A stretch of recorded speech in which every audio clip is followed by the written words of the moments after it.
Joining us now is the governor of South Dakota. Kristi Noem is with us. Governor, do you happen to know Walz? I mean, I figure you might have run into him at some point. Yeah, absolutely. We served in Congress together, so I knew him very well.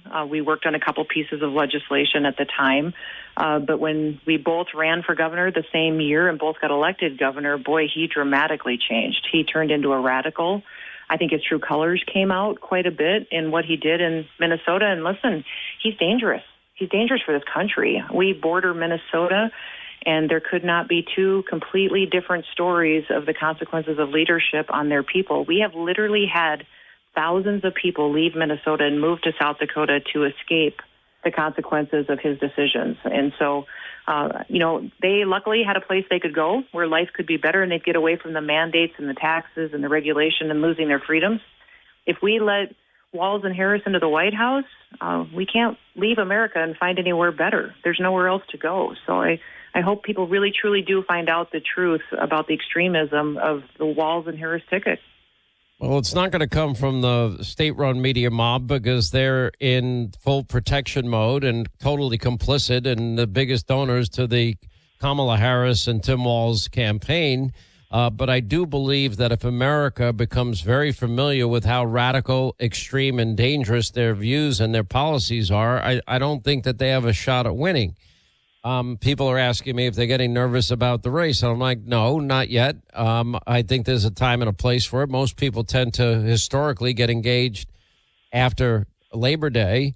And I think a lot of people are watching on the periphery. I think I'm not sure they understand yet completely what the positions that both of them have taken on the issue of law and order, on immigration, on energy, on the economy, on foreign policy. I mean, these clips that we've unearthed about Kamala Harris, we need the courage to stop saying radical Islamic terrorism. Well, who attacked us on 9/11/01? Who attacked Israel October 7th? We need to stop, have the courage not to say illegal alien. Well, if you enter the country illegally, what should we call you? That's an official government term, for crying out loud.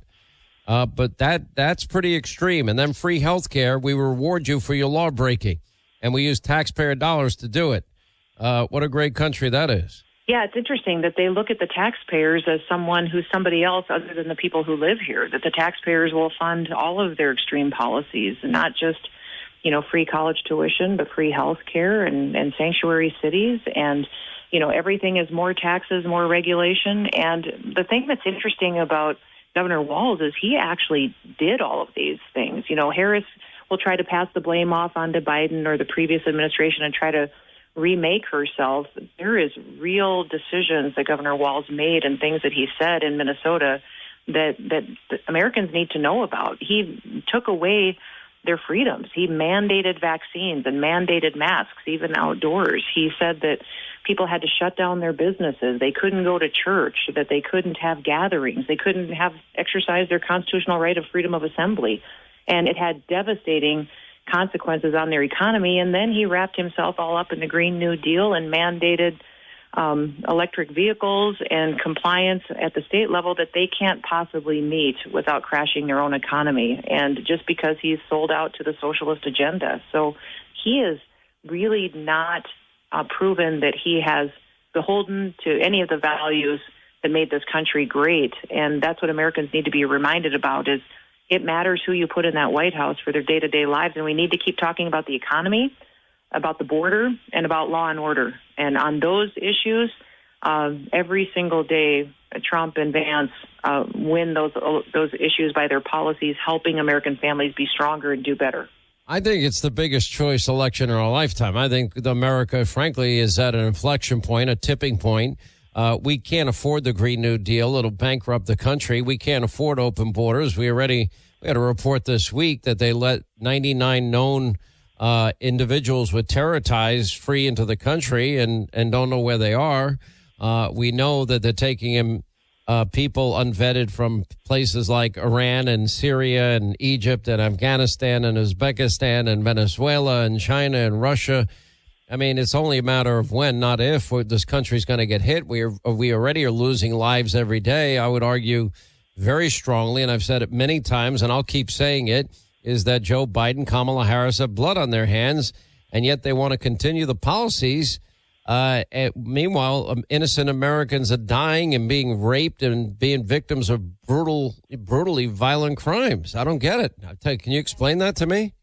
No, they have a track record of giving people who break the law more rights and more place in our cities and our communities than citizens who get up every day and work hard and take care of their children and follow the law and respect, law enforcement and leadership. They have a track record that we need to remind people of. I think that so many people right now don't remember how ugly and dark it got back in 2020, 2021. They're feeling it in their pocketbooks, too, but they also need to remember what our cities looked like and how they were tearing down our statues and our monuments and degrading our entire history of this country. And that's what Harris and Walz have stood for. They fought for. They have been, I think, enemies of America and what we stand for in the actions that they've taken. And, boy, you talk about it being a consequential election. It is the most consequential election because we've never had such a left-wing ticket from the Democratic Party. I mean, think of the state of the Democratic Party when these are the two individuals that they choose to be their leaders. Walz has said, his quote is, "One person's socialism is another person's neighborliness." What? Oh, by the way, and Kamala Harris said, he did say those exact words, and Kamala said, the high price of energy is just the cost of being in a democracy. And I'm like, oh, okay. Tell that to the families that can barely make ends meet or can't make ends meet and are putting bare necessities on credit cards. That's exactly right. Now, Walz also has said he is very happy to be labeled as a big government liberal. Well, a big government liberal is someone who says the government needs to make all your decisions for you and control your money and control your future instead of you yourself. And that's not the American dream. That's not it at all. And he has completely lost sight of that. And Harris picked him as the guy that she wants to run and run this country with. That's a dangerous ticket right there. And I hope we all wake up to it. Well, I hope we do as well. Governor, we appreciate you being with us. Governor Kristi, Noem, South Dakota. Thank you. Absolutely. Thank you, Sean.